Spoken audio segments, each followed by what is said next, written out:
Listened to and viewed from over 68 countries from around the world, this is the Gridcast, and I'm your host, Danny Cox, and behind the camera is Tyler McQueen, and with me is my co-host. He's a box owner and a grid enthusiast, and on the weekends, he likes to be referred to as Caitlyn. His name is Conan Bruce. Conan. You all right, bud? I'm not even sure where to go with that one, man. There's nothing wrong with it. No, absolutely not. And you look beautiful on the weekends. I'm sure everybody thinks that I know what you're getting ready to say when you say that. No, absolutely not. He does these every week, and I don't know what's coming, and I just wait, and I think, oh, I'll be witty. And then I get called Caitlyn. Well, or actually, I call myself Caitlyn on the weekends. Right, on the weekends. I don't do dresses. They don't make them in my size. But you know what? Your high heels make a fine ass out of you. Makes my calves look really good. I bet. All right, guys. So we're going to get into what the NPGL teams are doing today or this week coming up. They are at training camps right now in San Jose. Yeah, everybody except maybe one team, or they're all there. Yeah, they're all there. They're all there. When this comes out, they're all there. They're all there. It took me a second to remember that. Yeah. You know what we're going to be is right up there with them. Yeah, so when this actually comes out 2 days later, we'll be out there. That's awesome, man. That's going to be pretty exciting. So, you know what? Let's just go ahead and start the show. Yes. We love to lift, laugh, and improve. This is Björk Odinsdatter.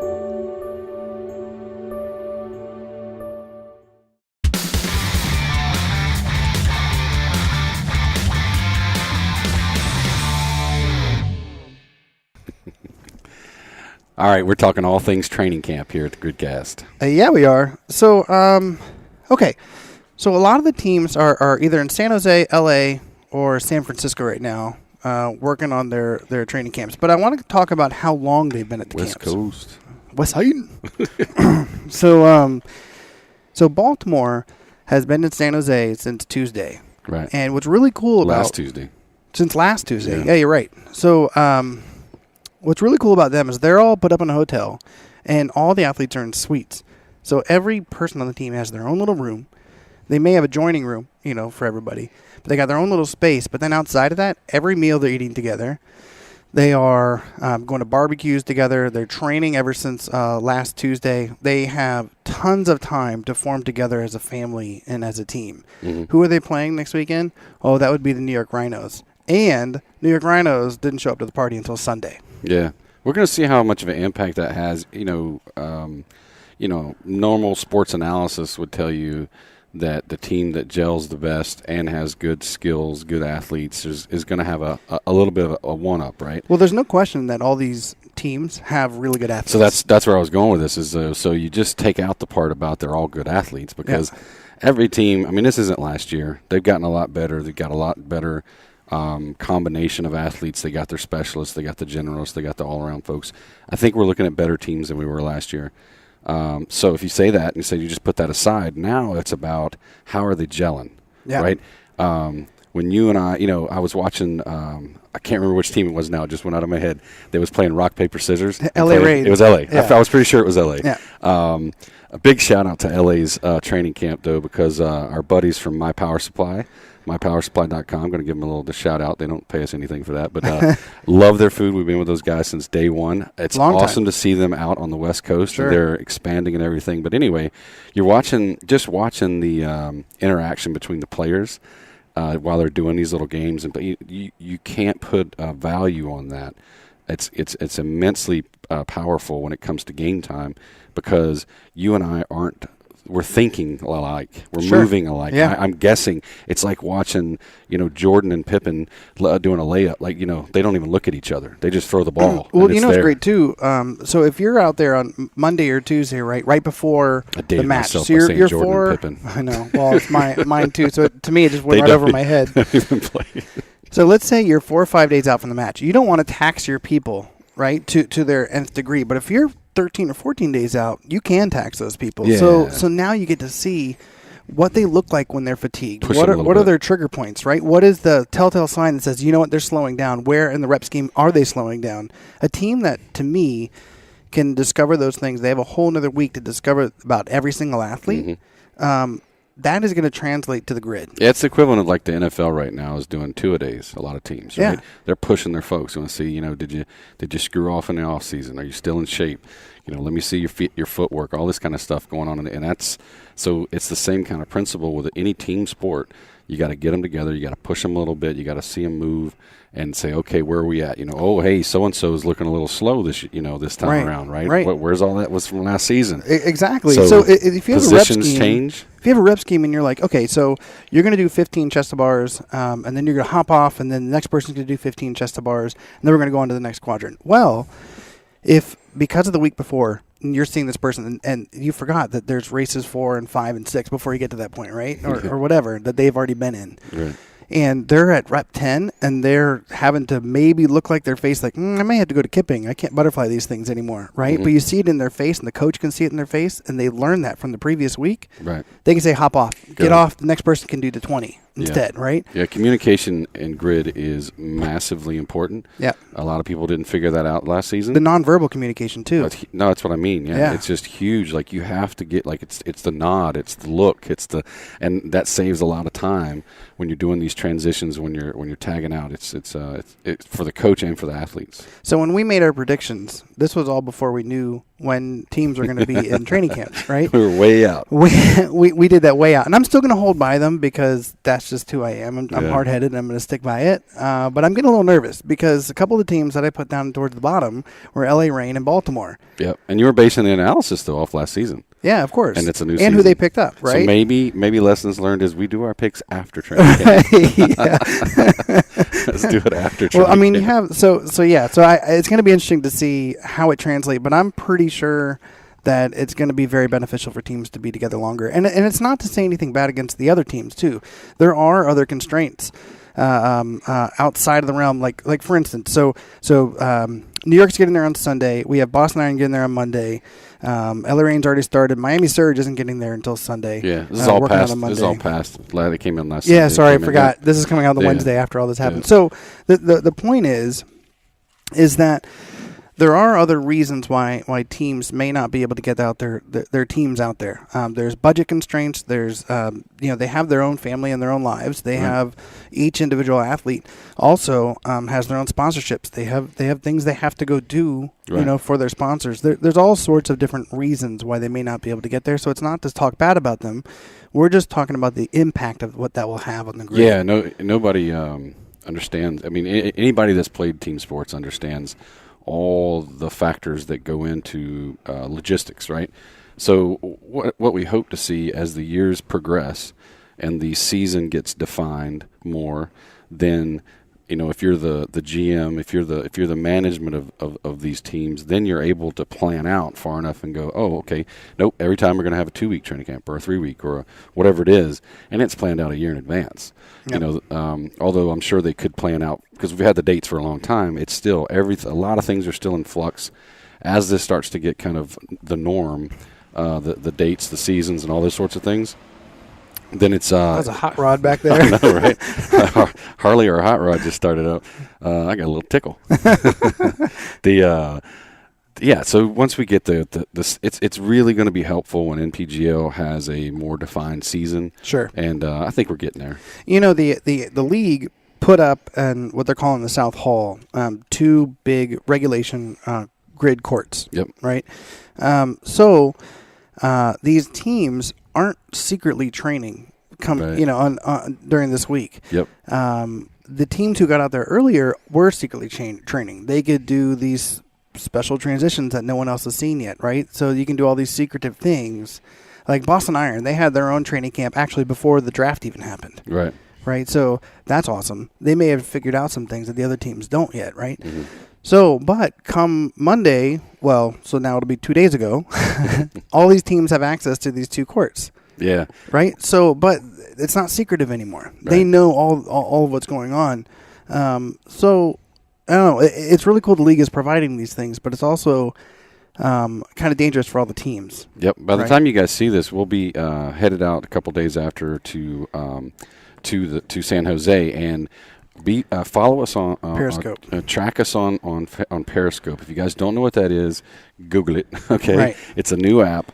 It's not spelled like Paris, as in like the country or the city in France. Right. It's P-E. It's P-E. Yeah. Periscope. Like on a boat, a periscope. Right. You know, one of those. On a submarine. Submarine. Yeah. It's still a boat.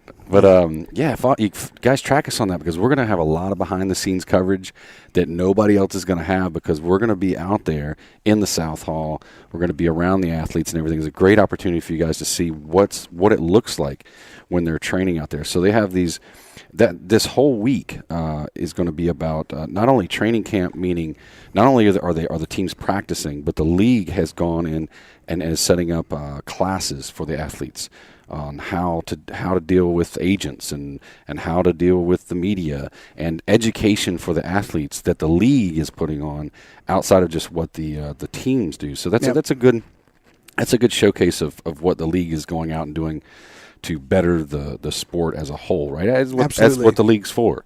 So this whole week is more than just go out and practice your cycle times on your cleans. That's happening, obviously, right? But it's more about getting this whole thing more jailed, like not just a team, but all the teams. Right. So they're working together. They're all going to be on the same sheet of music. So all the athletes from the teams will be sitting there getting the same information about, you know, all these different subjects that pro athletes have to deal with, and the league is providing a lot of that education. And it's just going to be a fun party. I mean, you think about it? I mean, you know, it's not our kind of party, but their kind of party, meaning that they're going to be training, to play a match. That's okay. I've had a lot of athletes already message me on Facebook, and they're like, can't wait to do high fives and hug Chad Augustine, the hugger. Yeah, no. Right? And can't wait till we get out and there. We're going to have photos and videos of all that stuff, and Periscope's great for it because it's live. It streams out immediately. So if you are following us on there, it buzzes and tells you like right then that we're up and running. And give us a bunch of hearts too. When you're on there, tap the screen, give us some hearts. And the reason why I asked that is because on the Periscope, on the app itself, the more hearts you get, the more responses you get. It gets on a higher rating, and other people who have no idea about the sport can then find us, and then they can learn about the sport, and the sport gets bigger worldwide. Yeah, that's good stuff. So it's actually important that you actually interact. Yeah, that's on there. Hearts. All you have to do is just keep tapping the screen. Yeah, please. Yeah, it gets. I mean, don't. My advice is don't subscribe to too many people that are very active on there. You definitely want to do us. Right. But I have a bunch, and my phone buzzes all the time. Like Ellen DeGeneres every day. Deborah Harrison. I love Suicide Girls. Yeah. Every 5 minutes, I'd take those off. That's right. All right. Well, so I think we finished all our reps here. Let's get into the training camps on the next quadrant. The quad team. All right. See you guys. Hey guys, welcome to Quadrant 2. I am with John Callahan from the Phoenix Rise, and he is at the South Hall training facility for the Phoenix Rise right now in San Jose. Can you give us just a quick spin around real quick? Yeah, sure. You got at one end, it's a very large facility. At one end, you have one training rig. The Brawlers are right now training. They're just finishing up their ladder practice. We have Amanda Goodman right there getting in some aerobic work. Hey, she's in Quadrant 3 this week. Hey, how about that? How convenient. How convenient. Coach Mike Lee is game planning and doing what he does. Nice. And then we have some more of our athletes at the other end who are getting in some more aerobic work, some individual work before our practice later on today. You'll see in the far ground, there's another rig. So two teams can simultaneously train throughout the day. So nice. It's been great. We'll have 6 teams here for most of the week, and then LA and San Fran will come down as well. But they're training in their home facilities right now. So it's been awesome. It's been great. Athlete Services is phenomenal. Highly did their whole thing here with handing out the uniforms and all the great gear that the athletes got. But it's been great to see the other coaches, the other athletes, the other owners. It's and it's only going to get better I think on Thursday all 8 teams will be here, and the energy is already ratcheting up. Kind of each day, it's been getting a little more exciting, and the pleasantries are over though, and we're our team is certainly focused on what we have to do. to take on the Fire this Sunday. Yeah, that's quite an undertaking actually to take over or to go against the team that was in the championships last year. But I'm sure you guys will be just fine. So how's the team bonding experience been so far this week? So how have you gotten to get these new players integrated with the old players and kind of get them to get going this week? Yeah, and so we had everybody was finally here yesterday, or almost everyone. We still have a few people that are coming in tomorrow and Wednesday, but really just basic stuff where you go around and you say who you are, where you're from. I mean, just the stuff you used to do back in no junior trust high, falls, right? no trust falls or anything. We're not really big believers in that, but but yeah, we really just kind of simple introductions, and then it's amazing what happens once they take the grid playing service for the first time and they start training together, and all of a sudden there's someone that you've seen either on our team that's played before or someone you've seen their Instagram videos, and then you watch them train and you train together. It's pretty awesome. And then all that kind of weirdness, like, I don't know how to say hi to that guy or that gal. It's like all of a sudden you're in it together, right? And so, I mean, you'll look last night, and Blaine McConnell and Marcus and Danny are all hanging out, and Patty O'Hare's training with them today, and it's been fun. It's fun for everyone to come together because there's that.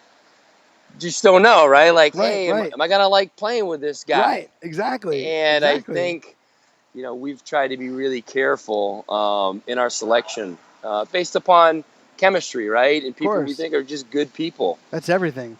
Yeah, it really is. And so we're feeling really good about how the first couple of days have gone, and certainly gotten some comments from some of our current athletes that have been like, "Hey, so and so is legit." And so, there's athletes that we've brought on that have made our current Rise athletes or returning athletes feel like, man, like we're going to be better and more well-rounded, and there's some people here who are doing things that we weren't as good at last year, and so we filled in the holes, and now it's just full steam ahead. Well, so I don't know if you've seen our predictions or anything yet, but I picked you guys as top 3 teams in the NPGL this year. That's right. I really think you guys have a very strong unit, and how can you doubt OPEX, right? So, I know. Were you there? Were you there yesterday when the high elite uniforms were handed out to the players? I was. So I think it's a pretty special moment when someone who hasn't been a pro athlete before and they get to pick up their jersey and see their name on the back of the jersey for the first time. Take us through that experience of some of the players who got to see their name for the first time on a professional jersey. Yeah, for sure. So we all love getting free stuff, right? And so they show up and they get this unbelievable backpack, and it's just filled to the top with all this T-shirts, shorts, jackets. And so they're like any of us, right? At Christmas time, they're pulling it out, and then they get to the uniform. And then it's not just like it's like laying it out, seeing their name, their number, taking off their shirt, putting it on, like just taking pictures with it. It's amazing, right? It's like it becomes real at that point. My Instagram feed and my Facebook feed were just absolutely chock full of stuff yesterday from all the players, and it meant a lot to the players. It's awesome. It is special, and yeah, exactly. Like I looked at Blaine McConnell specifically, and it's like he's getting real now. Like he's got the uniform, it's laid out, and it's those little things that continue to build the momentum, right? in the coaching staff's job is to make sure that that's harnessed properly, and it's not like, oh, this is getting big and real, and oh no, it's too big. Oh no, we're playing on Sunday. Oh no, like what if I mess up, right? It's like, you guys are you're out there, you're doing your thing. You've done this for years. You're just doing it in a different format. And so I feel very confident that our coaches are going to be able to keep everyone focused. And we have some great returners who've been there, who are gamers, Yeah. So we're feeling really good about that. Oh, that's really awesome. So I don't know if you're allowed to talk about this yet or not. I'm just going to go ahead and ask you the question. So on Sunday, what race do you think that the Phoenix Rise are going to dominate San Francisco Fire the most? Which one do you feel most confident about?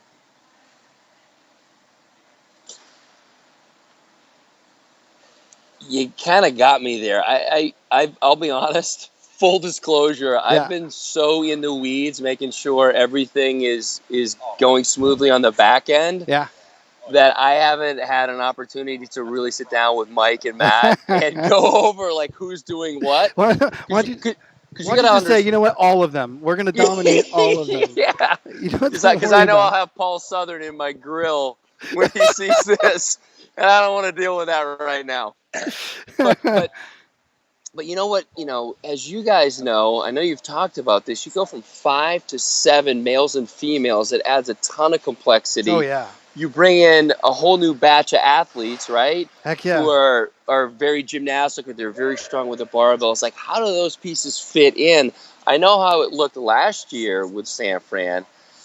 I don't really know this year, just based upon who we have. And I know they've added pieces that are going to make them even tougher. So, it's just, I can't wait for it to unfold. Oh, me too. It's exciting. It can really, and not to be, I'd love to just say, yeah, we're going to dominate, but you just don't know. No, you don't. You don't. And that's what's crazy about the sport. In a lot of the functional fitness sports that are out there, the individual athletes, and you have a pretty good guess where they're going to land, when it's all said and done. But in this sport, that's very difficult to do. Because you got a whole team of people. There's transitions. There's the team gelling together. How is that going to be? And then just how the coach decides how they're going to structure each race and each team. So it's pretty difficult. One thing that I'm actually very interested in, and I don't know what's going to happen yet, and I'm very interested to see what the final rosters are going to be, is how many 40-plus athletes per sex is going to be on the, dressed 18 or 14 people per team. So, and how many are going to be developmental players? Are people going to have backups, or are they not going to have backups? Like, those are some of the questions that I want to see answered the next couple of days. Yeah, I think what you're going to see is each team in their 18 active athletes, they'll have one male, one female, 40-plus. Yeah. In the event of an injury, that is the only roster spot that is allowed to come off the developmental roster, right? So you have that flexibility, and just given, the complexity of the races now with the expanded game time roster, you have to keep let's be honest, like, your best athletes are generally going to be your other athletes, right? Sure, they're the younger ones and stronger generally. And so you're going to want to have access to all 8 of those, right? And if you bring in another 40 plus on the male side, then you only have 7 of non-40 plus males. And so you kind of hamstring yourself a little bit, unless you have just 2 exceptional 40 plus males or females that fit a specific role that you need. Sure. And maybe you're just redundant on that side, with your kind of 6, 7, 8 athletes. But if that's the case, then you've done a poor job of constructing your team. And I don't think any team's in that situation. Right. But yet it remains to be seen. Yeah, I'll be interested to see what happens the next couple of days. I understand that's probably the way that most teams are going to go. But you never know. If a player does get injured in the middle of a match, right? A 40-plus athlete gets injured in the middle, and you have to have a 40-plus athlete per race, or you get docked a player, for that race, then it may be something that's willing, some teams are going to go, you know what, we need to have a backup just in case. Well, I think what the rule would state is, if your 40-plus gets hurt, then you only have access to 4 males or females on that side. So you get into, if they get hurt in the second race, then you can only have, if it's your male, you only have 4 males to access, right? Versus 5. And so you get penalized from that point of view, but there's no other kind of piece that comes along with that. So it's just you're shorthanded. And which is what happened to us against DC last year, right? When James went down. Yeah. And we had an opportunity to bring Chris Exaros off the bench, but we didn't know the extent of James's injury. Yeah. It's a hamstring. Is it a week? Is it 8 weeks? Right. And so we were like, you know what? It doesn't make sense to cut his season off right now when we don't know. And so we went through the proper protocols to make sure that we knew exactly what was going on, and we determined he's not coming back. And then we brought Chris onto the team, and he obviously performed great for us and provided a ton of edge of the seat moments for us. So absolutely, it's great. absolutely. Great. Yeah, it was awesome. So I want to remind everybody that on Sunday, this Sunday on the 14th, it'll be Phoenix Rise versus San Francisco Fire at 5 p.m. Eastern Time, 2 p.m. Pacific, and you can see it live at npgl.com. So I can't wait to see you. We're going to be heading out there on Friday. I'll give you some high fives, Awesome. maybe drink some tequila or bourbon on the side, You and bet. and can't wait to watch the match on Sunday. Good luck this weekend. Yeah, thanks for having me, Danny. Take care, bud. All right, dude. See ya. Bye. Bye. Hey guys, so now I'm joined with Josh Plosker from the Boston Iron, coach of the Boston Iron. So, hey man, so everyone flew in. Is it yesterday or a day before? Yeah, everyone got in on Sunday. On Sunday. So how has the team bonded so far? How's the new people bonded with the existing members? Great so far. You know, we have an awesome crew of people, and you know, that was kind of our first process, was just making sure everyone knew what the intention was, and which was to build that team as fast as possible. There was no delay in that. We made these guys really kind of bond quickly, and they're all they're all doing a great job of that, and they've really come together in just a day. We got a lot more time together, but it's coming along. So earlier on in this episode, I talked about how I thought you guys had a little bit of leg up on everybody else because you had a mini camp already with the existing players before you actually drafted the new players. So there's a sense of understanding of what week one is already going to bring with the old players. But you do have quite a difficult matchup going up against the previous champions, the DC Brawlers, in the first match. So what are you guys doing to prepare to get that victory on Saturday against the Brawlers? You know, we were really relying on our veterans, if you can call them that, our 1 year veterans before, and to really pick up the pieces to doing what we did after camp.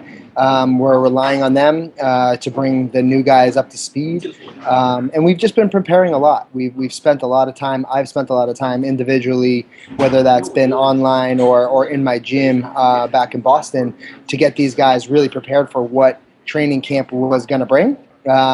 We had a full race through yesterday and Monday to kind of cap off our evaluation, and we feel like we have a good crew that's going to head into DC, and really all they need to do is do what they're capable of doing. Knock out the nerves and stick to what their abilities are. And if they do that, we got a shot. Sure. So what are your goals this week for your team specifically? And how are you going to achieve those goals in a week? I mean, it's a little difficult going to 1 week straight into the program. Yeah, it's not an easy week for us. It's difficult because of those 5 days. As you know, it's a 2-part goal for us, like I mentioned. It's one, making sure our starters are ready and prepared as best they can, and then really getting a chance to work with the rest of the players on the team and get them some real grid time this week. I want them racing, so we're trying to set up some. I'm hoping to get some races in with against some other teams. We're trying to set scrimmages coming up. I hope so. Yeah, that's what we're trying to plan right now for those guys. I think that would be the best thing for them. Give them a chance for me to coach them through the speed of what it is, on the grid, and just let them get a feel for it.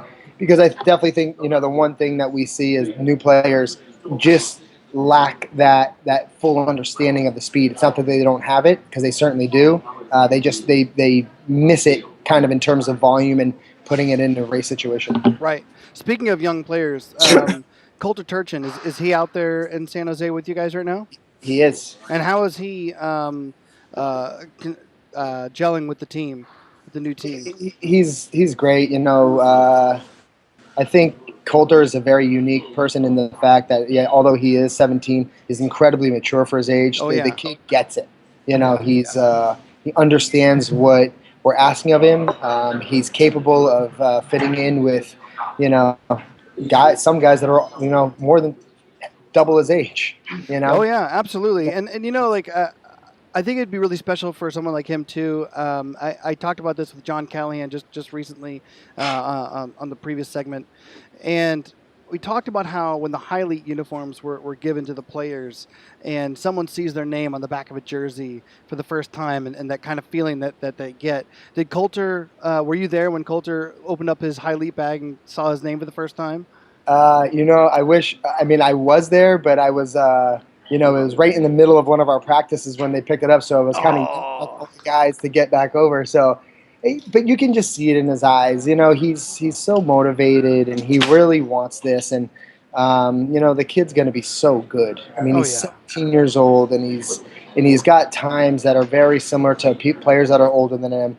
He just needs experience. That's it. I mean, we're lucky to have a kid like him and Tola Moraquino, who's 19 years old. I mean, we got both of those guys. Yep. I mean, they're both babies, and they're both studs already. So I can't wait to see what they're like when they're actually mature enough to handle all that's going on. Oh yeah, I think you have a unique team in the fact that you are a younger team than most of the teams out there, and I think that you have a crazy future. The next few years are going to be insane for Boston. Yet again, another freaking New England team that does better than everybody else. Hope that's the case. So man, so your first match, you're kicking off the season with the DC Brawlers Saturday at 2 p.m. Eastern Time, 11 a.m. Pacific on NPGL.com. What do you want to say to your fans out in Boston before we sign off? Just get behind us. We're at early stages. We know that there's not a lot of expectations of us to go out and beat DC, but I think you're about to see a crew of just phenomenal athletes and just phenomenal people who are going to come out and put their game plan to work and do everything they can to limit their mistakes and just be a solid team.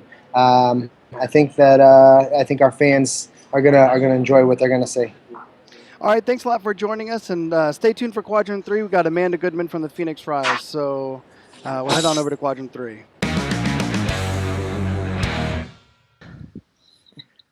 Hey guys, welcome to Quadrant 3. I'm really excited about our next guest. She qualified for the Reebok CrossFit Games for her third time as an individual. She plays for the Phoenix Rise. It's Amanda Goodman. Welcome to the show. Hi. So I've noticed a lot of great gymnastics athletes like yourself find themselves excelling in functional fitness. Why do you think that is compared to any other sport? I think because gymnastics takes so long to develop a base, for strength before you move into skill. You have such an awareness of your body that it makes it easier to transfer over to other sports, especially functional fitness. And you're still a gymnastics coach, is that right? That is correct. All right, that's awesome. So I know that you've moved from the Northeast down to the Southwest. Is that to train with OPEX full time? Yes. Yeah, that was to specifically train with OPEX. And how has that gone for you? Do you think that it's raised the bar for you? And if so, how has it done that? Absolutely. I think it's definitely stepped my game up. It gave me a little bit of an advantage being on site with multiple coaches, including James, who is my coach. Mm-hmm. And then, of course, with multiple athletes at, a pretty high level, including Danny, who's on my team, right? Right. So that definitely steps my game up. So it pushes you pretty hard. That's great. Yes. That's great. So, you have a matchup upcoming this weekend with the San Francisco Fire. How do you think you're going to be utilized the best in that match? Very hard to tell, right? Because you never know until training camp goes down. But I think based off the movements, maybe a couple more backward rolls this time, and a couple we've got some snatches to end off. I think race 3 and 4 or something like that. So probably just some barbell tossing, and hopefully I'll get on those rings. All right, nice. So at what age did you start doing gymnastics? For the sport, it's considered late, but I started when I was 10. Wow, that is pretty late. Yeah. And you continued through college, right? Yes. Yeah, I did it all through high school. Was brought on to University of Bridgeport in Connecticut. Oh, nice. Very cool. So, growing up, who were your childhood heroes? Who did you look up to at the time? Well, that's very hard. I don't know if I really had like a specific like person or idol. I just I admired the people around me a lot, similar to what I do now. I kind of find the people that I see, work hard and set good examples, and I try to emulate that. Did you participate in any other type of sport other than gymnastics? I dabbled a little in, like some karate, some basketball and stuff before that, some little bit of swimming, but it was too boring. Okay, I gotcha. So I'm going to ask a little crazy question. You've probably never been asked this before, but when you ask someone about their sense of smell, it usually triggers different memories in their life. So I'm going to ask you, describe a smell in your childhood. So what was your childhood smell? I immediately go right to, and let me explain, but I immediately go to like sweaty feet smell. And that's because I've spent most of my life in a gym. So, that's awesome. Yeah, so whether it be gymnastics gym or even before that, right? Like I said, I did like a little bit of karate, something like that. Like you walk into the gym and all of a sudden it's kind of musty and it smells like feet, but that's actually kind of a cool memory, though.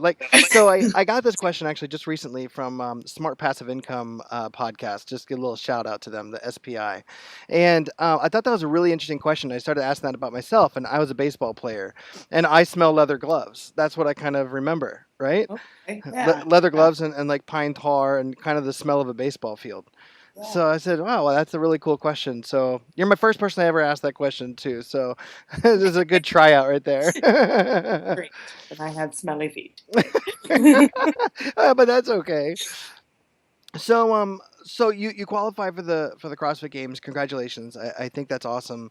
And I've read in different interviews that you had different goals for every single one of the CrossFit Games. Like it was just let's just do well one time, top 35 or so, and then you were looking for like top 10. What is your goal this time around for the CrossFit Games?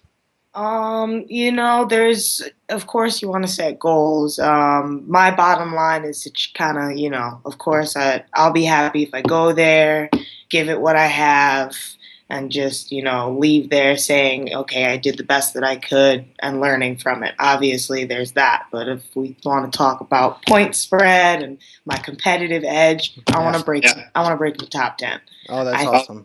I think I can. I think I have the ability, and hopefully, I can show that. I mean, I was there with my wife last year and a buddy of mine, and I watched you go through that speed ladder, and I was pretty freaking impressed.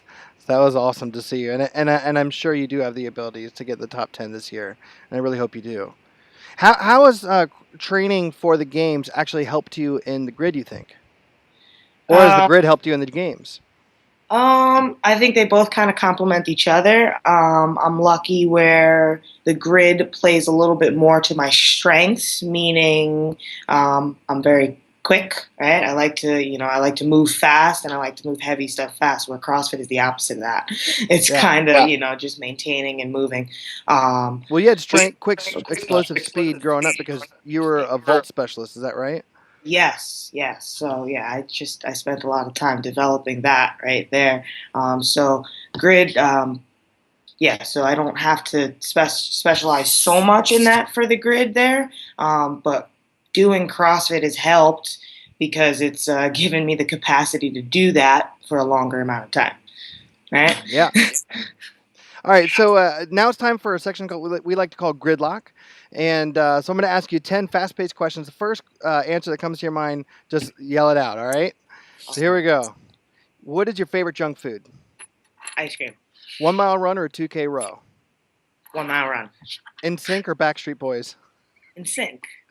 What's the last song that you listened to? What's the what? What's the last song that you listened to? Oh my God, I do not even know. What were you listening to at the gym? What is your number one song you go to right now on your playlist? I have no idea, but the song All Day by Kanye West is in my head right now. Oh, there you go. What is your favorite movie? American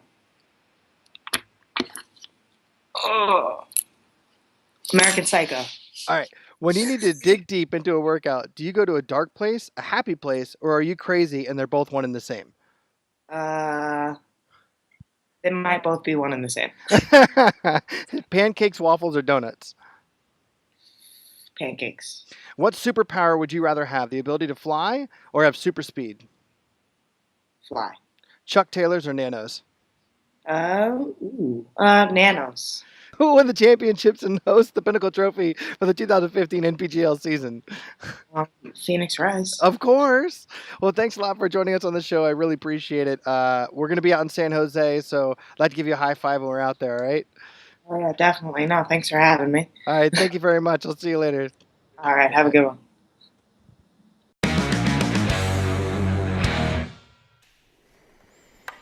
Man, that's awesome guest this week. I can't wait to go out to San Jose in a couple days. Yeah. Very excited. Definitely waiting to get to San Jose. This is going to be a vacation for us, but it's going to be like, it feels like, so I'm going to the CrossFit Games, right? I'm going out there for a week. Yeah. I'm more excited to go to a weekend in San Jose than I am to go hang out at CrossFit Games. Well, the CrossFit Games, you're going to get to see people run on treadmills and yeah, I was trying not to go there. Row on rowers. I was trying to go there, but there's just so much exciting. There's so much excitement just building right now. Sure. Like you hear the athletes talking about it on social media, right? They're getting to the airports and they're seeing buddies they haven't seen since last year, and you're seeing like the people behind the scenes, which we're going to try to do our damnedest to get a lot of behind the scenes people, the equipment folks, right? The refs, everybody, because these are people that you don't see. You see glimpses of them on when it plays on NBC or on YouTube or whatever, but you don't get to talk to them. And we're going to do our best to get under the hood a little bit and talk to these folks. And that's what I'm excited about because, we obviously, we are fortunate enough to be able to have access to all these elite athletes and these great coaches and all the executives in NPGL, but there's a lot of other people that make this whole thing run, and we're going to try to tap into those people if they're not too busy working. Yeah. Right. And by the way, I can't stress this enough. Subscribe to us on iTunes and leave us a follow us on review. Periscope. Gotta go on Periscope. A 5-star review for sure on iTunes and on YouTube, because throughout the weekend we'll be throwing up off-the-grid stuff on YouTube, so you don't want to miss any of that stuff. Don't wait till the next week until when our episode comes out. You're going to want to see it in real time as it's building up to the matches. Because you're going to be grid hungry. Oh, hell yeah. I'm grid hungry. So, until this weekend, I guess, clean up your jerks and snatches, drink your beer in batches, and always dominate your grid matches. See you later, guys. See you.